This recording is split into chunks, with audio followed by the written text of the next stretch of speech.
Hi, this is Jack at GR6 Transmission. So we have a pretty unusual transmission at the shop today. It's a NISMO Nissan GT-R R35 transmission. And this customer, I have a lot of respect for this customer. He bought this NISMO new and he drives it every day. He drives it everywhere. He racks miles up like crazy. This car has over 150,000 miles on it. This transmission was built a long time ago and it probably has about 130,000 miles on it since the build. So this is an excellent example to show how things wear, various problems, anything we need to work on to improve on our products or whatever. It's awesome to see a failed trans at 130,000 miles come in like this. And I have to give a shout out to the guys at BSE Performance. Bob Sobey at BSE did an incredible job on this car. He did his 1000 build early on in the car too. It still has their built engine, their turbos, everything on it with that many miles on it. And it's still a good car. It still runs and drives just great. It's really amazing. But let's take a look at this trans. So this trans broke 6th gear. As we can see here, broke a tooth off. It's just fatigue. And it had enough, and that was it. The trans was working perfectly before this gear broke. And then we look at here, we have some thrust wear in the hubs here. We make these hubs too in-house, so we can replace these hubs even if they have wear like this. So if you have a 6-gear hub or a 3.5 hub, those worn out, we sell those. But yeah, take a look at that, and look at the thrust wear on the top here. We'll get back to that in a minute.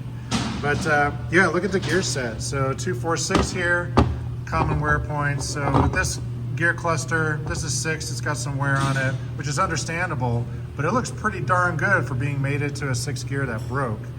2nd, look at the teeth on that, it looks perfect. 4th, problem gear is 4th, always weak. Look at that. It's just absolutely beautiful in this PPG gear set. 1st gear, you see a lot of fretting on this surface here due to, and it causes bearing failures and then gear failures in time. Look at that, it looks brand new. It's just in beautiful condition. So, the gear sets, rest of the gear sets, I mean, they definitely have wear, but man, for 130,000 miles, it's pretty darn good.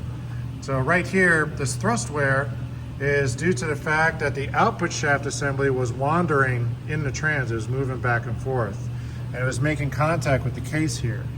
Take a close look, we can see the witness marks where it was touching the case. So I had to take a close look at that to make sure that the thrust area here hasn't been compromised, because this is a weak area. But yeah, that's what happened, and what caused that are these billet plates that people sell. So what everybody has done is they copied the billet plate from the OEM design, and the OEM design doesn't have, it doesn't fit the shaft tightly in here. It's too loose. It causes too much thrust play. So people will put a shim in there, and in time the shim will wear out and go away. And when the shim is gone, you get too much thrust play, the assembly moves forward, and then that's when you have the impact to the case like that. So this is what happens to shimmed thrust plates. You do not want to use a shim thrust plate. So that's why we make our thrust plates that do not use a shim. Without a shim, you don't have this failure, and you don't have that going wrong in your trans. So yeah, that's another great example. High miles, that's what happens.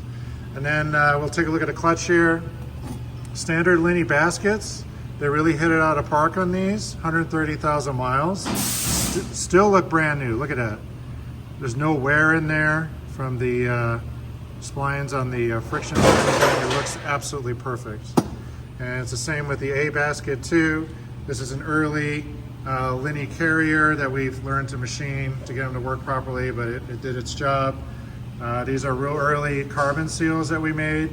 Again, this was a perfectly functioning trans before 6 let go.